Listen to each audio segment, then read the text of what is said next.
I'm Sam Roberts of the New York Times, and welcome to a video conference edition of the New York Times Close Up. Talk about an October surprise. Donald Trump's bout with the coronavirus has already upended the presidential race.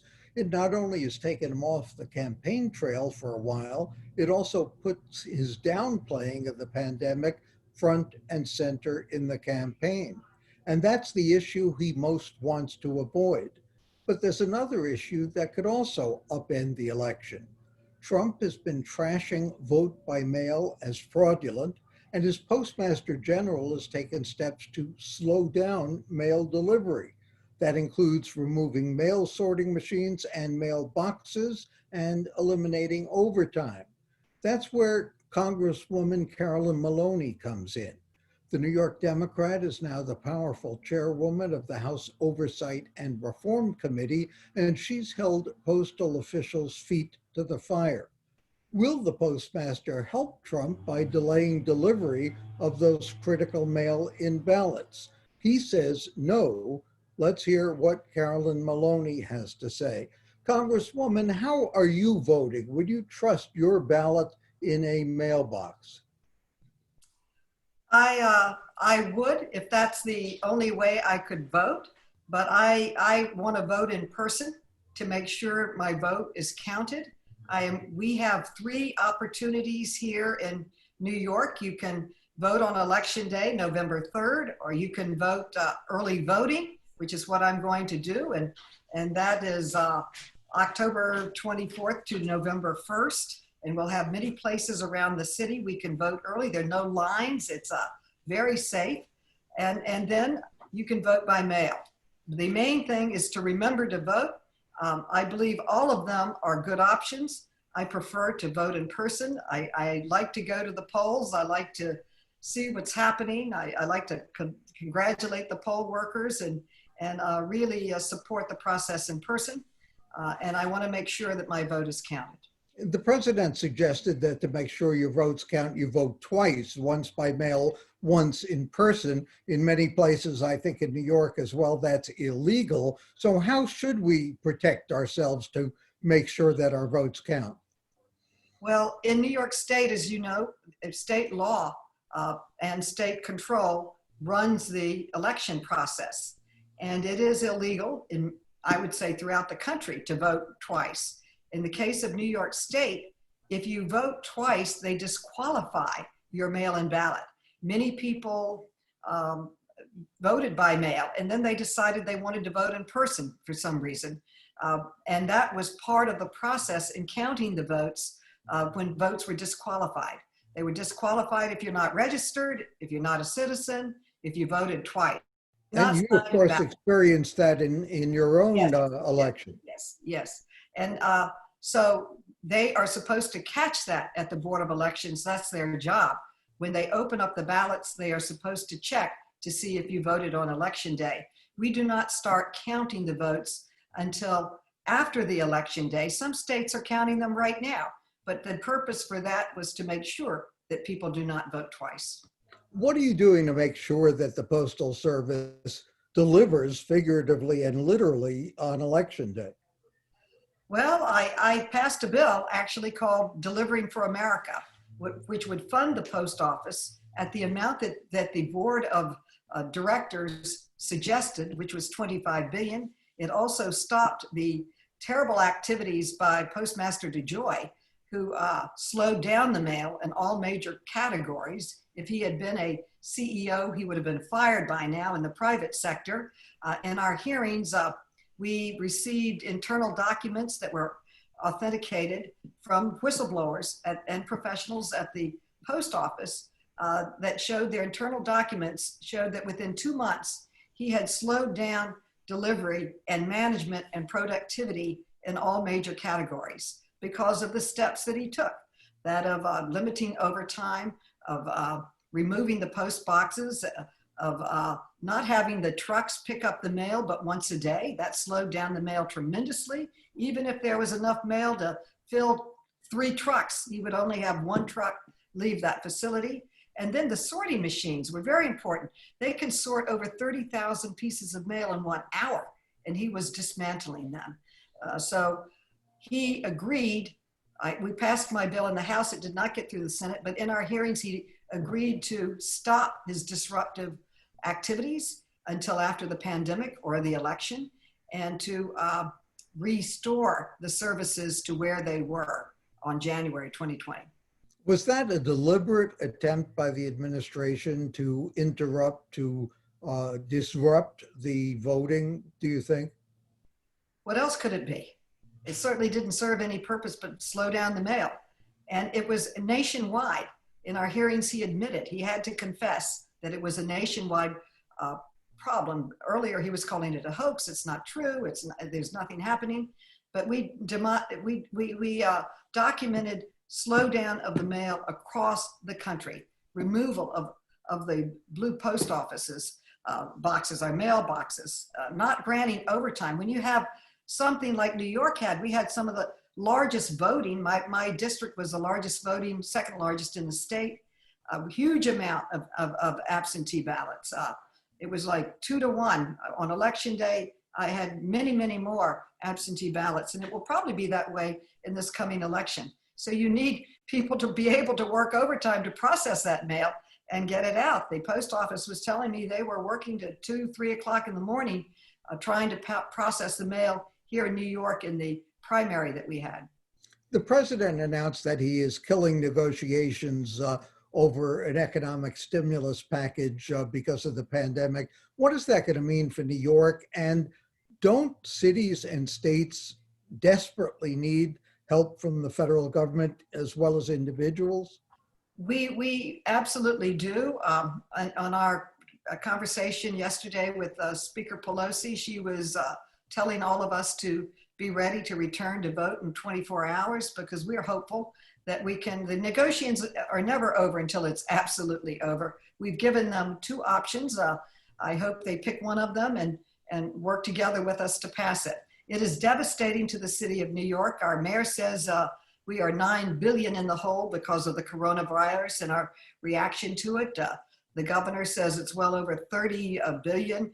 States across and cities across and hamlets and counties across this country desperately need help and assistance, as does individuals. We have the largest unemployment in our history. We have disaster numbers in our economy now, and these small businesses are going to close if they can't get that PPP loan help and the other help for small businesses, the unemployment insurance, the aid to renters and to stop evictions, all of the things that we need to pull this country forward, we need in this package. And our mass transit, we will have to close down the airlines if we do not get this support. And who knows what will happen to the MTA. They've been cutting back services. We had support for them. It's very, very important. Our city, most of our people don't have a car. We all depend on buses and trains, and we need that aid to get through this crisis. I am hopeful that we are able to go forward. We are very close, so we should get together and make it happen for the benefit of the American people and our overall crisis, and for individuals and for our overall economy. It's very, very important. I think it's important. We had a hearing last week with Secretary Powell, head of the Federal Reserve, and he came out very strongly that for the good of the country, for our economy, we need this stimulus package to pass.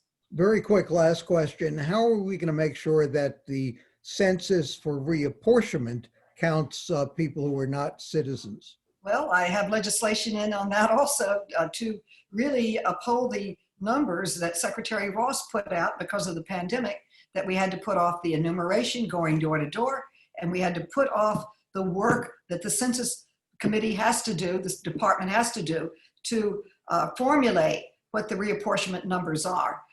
That was to April 2021. The president has come out and said he wants those numbers delivered by the December 31st. To me, Sam, that looks like he's afraid he's going to lose. He wants to get those numbers taken care of right now, even though every single professional, the IG's report, all types of independent reports have said, listen to the professionals, we need an accurate census, and we are with that census for 10 years. So if we don't get an accurate count, we won't get our accurate distribution of $1.5 trillion yearly, which would be hundreds of millions of dollars if we're undercounted, and more importantly, representation. Congresswoman, thank you so much for joining us. And coming up next, the state of the city. Is the city's economy on the road to recovery or not?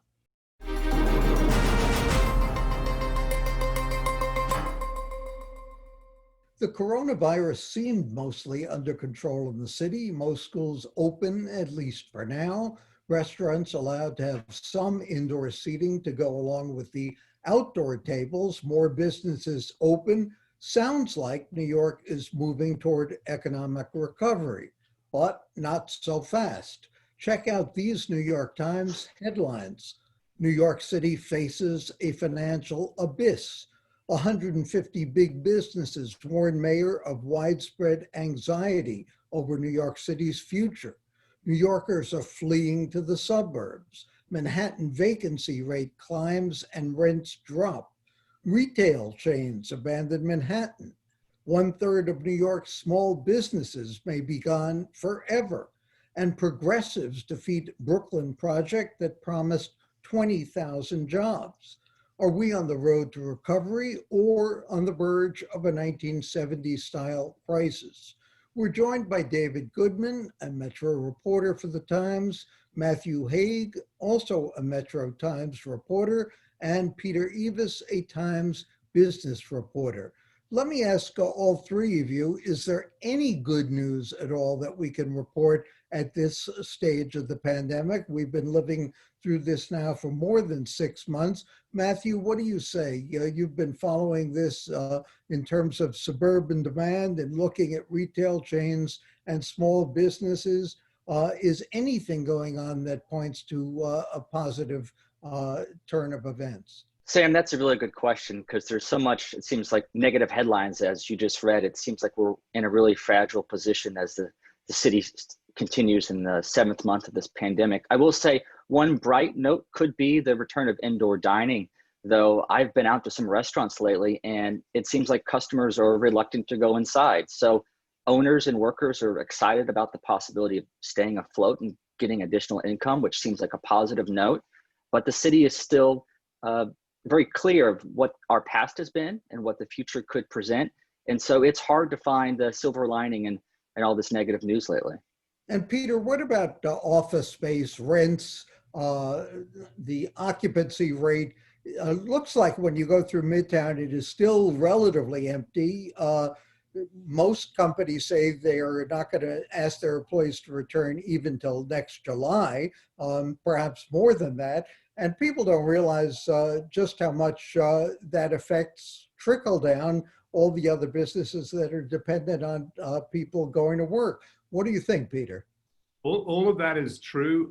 I've been coming to the New York Times office where I am right now, obviously in Midtown, 3 days a week. And I can tell you there's been no pickup in the activity on the street in Midtown, even with some restaurants open. It's still pretty desolate. I think that what the landlords really hoped for was that after Labor Day, with the opening of the schools, there would be a significant uptick in people coming to those offices. Some Wall Street banks have asked people to come in, but really it's a trickle. And I think they should be concerned because they're not seeing it now. I don't know, I think a lot of it has to do with, the fact that New York, unlike say Houston, which has higher occupancy right now, has a lot of public transport. People don't want to get on that right now. Understandably, that's a big driver. But it's also the fact that the companies themselves, and this is why this business leaders letter was kind of strange, have not kind of pressed the issue with their employees, understandably, to come in. So they're not going to come in. Peter, I'm sorry, David, one of the things that Peter has written that's kind of interesting too is that property taxes from office buildings account for nearly 10% of the city's total revenue, tax revenue. The mayor has obviously said the city is in an enormous bind. He's looking for federal money, which is not forthcoming. He's looking for the right to borrow, which has not been granted. So what is the mayor going to do even in the short term? Well, that's a good question. I mean, I think they had held out hope that there'd be some kind of stimulus coming from Washington. As we've seen in recent days, that's at least for the moment doesn't appear likely. And so I think that's causing a lot of rethinking of short-term assumptions. There's going to have to be a lot more dramatic cuts than were even proposed. You know, the mayor's already done some furloughs on the margins for workers in the city, but that's not really going to do much to deal with these billion-dollar holes that they're seeing. And they're not going to get much help from the state because the state has its own difficulties. And so I think there's a lot of finger crossing in both Albany and in City Hall that there'll be a Democratic administration that will be more kind to New York than this Republican administration has been so far. One of the things that you've written about, obviously, is those business leaders who have called on the mayor to do more. What have they done? A lot of people have said, you know, come on, guys, you represent the business community. In past times, in the fiscal crisis in the 70s, business leaders, to some extent, prepaid their property taxes. People volunteered to do more. Are these business leaders saying, look, we understand that the city's in a crisis, we're going to do our part too? What would their part be, and are any of them volunteering to do anything? That was what was strange about this letter that they sent, was that they had a lot of complaints about conditions in Midtown, but as the Partnership for New York City that organized the letter acknowledged, as Kathy Wild, who's in charge of that, acknowledged, you know, this is a sort of a chicken and an egg problem. I mean, one of the issues in Midtown right now is that it's so empty that it has a feeling of being sort of unsafe. And people complain about the garbage and a lack of sort of control of the streets, but that kind of comes from people being in the streets. And Midtown is normally a little bit chaotic, a little dirty, but we sort of accept it because there's, you know, thousands of people moving through the streets. It has an energy that right now it lacks. And without that energy, I think the Midtown will continue to feel sort of odd to people, and workers won't want to go there. And so you sort of need some people to commit to going back. And this is what, you know, the real estate companies that are big players in the partnership have been pushing. They're really pushing their people to come back in, and they have been they're one of the few industries that's actually bringing people back in the office, almost as a demonstration of, you know, it is safe to be here. And I've spoken to people that work at these companies, and for the most part, they're happy to be in the office. You know, some have kids at home and it's easier for them, but there's still an anxiety, and especially around commuting. And so that's something that I think is going to take some time to work out. And as long as people can work from home and these companies are productive, I think they don't see a lot of reason to change for the moment. And I guess one of the reasons there's pressure to reopen the schools as well, so parents can go back to work. Matthew, you talk about the fact that there is so much of a demand in the suburbs for housing that people are planning to move from the city. What is the deciding factor in most of those cases? Is it health? Is it the commute? Is it the fact they can work at home? Is it that they don't want to pay private school tuition in the city in some cases? What is driving people out? And is this really an exodus, or is that kind of been exaggerated to some extent? Well, everything that we have talked about has been a factor in parents and families deciding to leave. It's looking around their neighborhoods and thinking they don't look like they used to look like, seeing empty storefronts. Parents over the summer not getting direction from the mayor and schools about whether schools would reopen and feeling like they have to make a decision. They can't wait for the mayor to tell them if school is going to be in person or not. And it's what we experience every day, which is being in, you know, small apartments for the most part in New York City, not going into the office, feeling confined and needing space for their children outdoors and space for themselves, like an office, which is hard to come by in the city. And so that's driving the decisions by parents, and it's continuing with the latest figures out of Manhattan. Sales are down in Brooklyn, which everyone said maybe they would go up as sales prices drop, but that's not staying that way. It's falling again. And just how large the exodus is, we don't know yet, but it doesn't seem to be insignificant given the number of sales that are continuing outside New York City. Do we reach a point where rents drop in the city, where prices drop in the city, and that generates a demand in and of itself? Well, in Manhattan, the rental prices have dropped considerably, and landlords are giving concessions 5 to 10% on rents, which just seems unheard of in Manhattan. But, you know, the latest vacancy rate in Manhattan for rentals is almost 6%. It's doubled, tripled during the pandemic. It's just almost 6% is hard to think that it's that high. But as we've discussed, Midtown and so much of Manhattan just seems like desolate and a ghost town. Peter, one of the things you've written too is that the pandemic has prompted a lot of companies to fundamentally rethink their real estate needs. Mhm. And work at home. They don't need as many people in the office. So what is that going to do for the real estate market? Buildings are still going up. The One Vanderbilt Place, other buildings, part of Midtown East has been rezoned for more construction. What's going to happen to all that space, potential space, construction plans that are already in the works? It's a really interesting question because it's very hard right now to know how much of what we're doing now will continue, say, once there's a vaccine, for instance. Like, I think that some of this will remain. I think there'll be at the margin, 1 or 2 days a week at home for a lot of workers, and employers will be okay with that because they've kind of gotten used to it, and they know now that they can actually do the job when people are at home. I think then that will kind of keep a lid on the demand for office space. There has been a significant supply of new office space in the last few years anyway. And so I don't think that alone will lead to, a rout in the office space market, but it will definitely help. I think the real stress just comes from, the lack of economic activity and how that builds on itself. I mean, the other thing we haven't discussed is just the complete absence of tourists in New York. And that's a huge driver of revenue for like hotels. And we haven't even started to talk about Broadway. David, the fact that the industry city expansion was killed this coming a year after Amazon, did that surprise you, given the fact that we are trying to stimulate economic development at this point?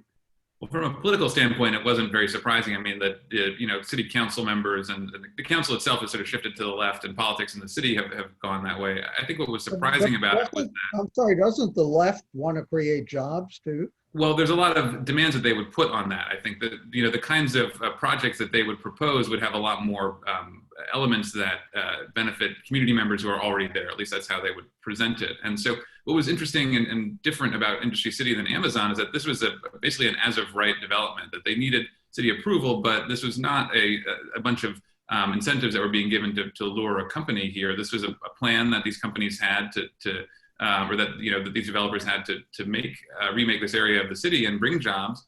And the local council members and other politicians said, we don't want that in our neighborhood. And I think that was very disheartening to a lot of people who work in this area in the city, and just to business folks in general, that what is the future of development in the city if we can't even do this kind of very basic level of local development.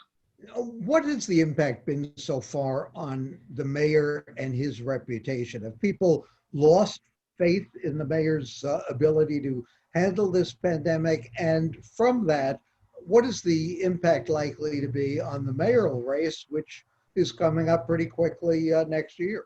Yeah, that's a good question. I mean, I haven't seen any recent polling on how people are looking at the mayor, but I do think there's been a ton of criticism from him from all sides. I think that what it did to the mayoral race is to knock out one of the leading contenders. Corey Johnson, the Speaker of the Council, it seemed like a really good prospect to, a fun-loving sort of person who was of the city, even though he's not originally from here, and really seemed like he could campaign, in all 5 boroughs. But suddenly, his youth and his sort of inexperience managerially came up, and his own sort of elements of his own character were not, as he put it himself, he said he was suffering from depression and he needed to drop out. I think he also saw the writing on the wall that what was called for in this race was someone who could really step into what's going to be a real gulf. I mean, the city is going to have worse finances in 2021 in its budget than it had this year. And, I think Corey Johnson, wasn't the kind of candidate that was going to deal with that. And that's why you see the elevation of someone like Scott Stringer, who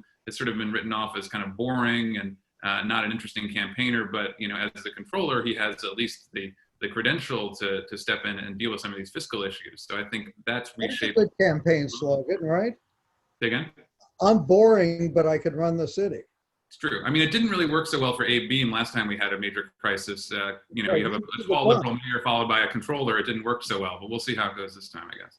And what about people from outside politics, outside the city government, from the business community? Are those far-fetched ideas? Are those totally unrealistic politically, people who say these 150 business leaders would like, but in fact, don't necessarily have any constituency, or unlike Mike Bloomberg, don't have $100 million to spend. Right, right. And would probably with inflation be a lot more expensive now. But I think those folks in the business community have been looking for someone to run as their candidate or as their sort of standard bearer for more than 2 years now.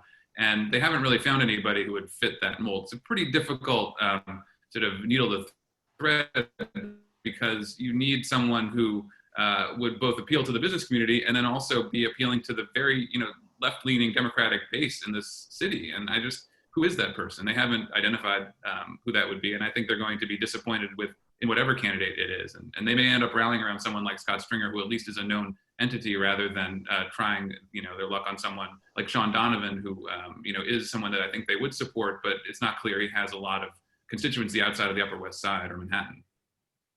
And as we learned this year, it's a long time till Election Day.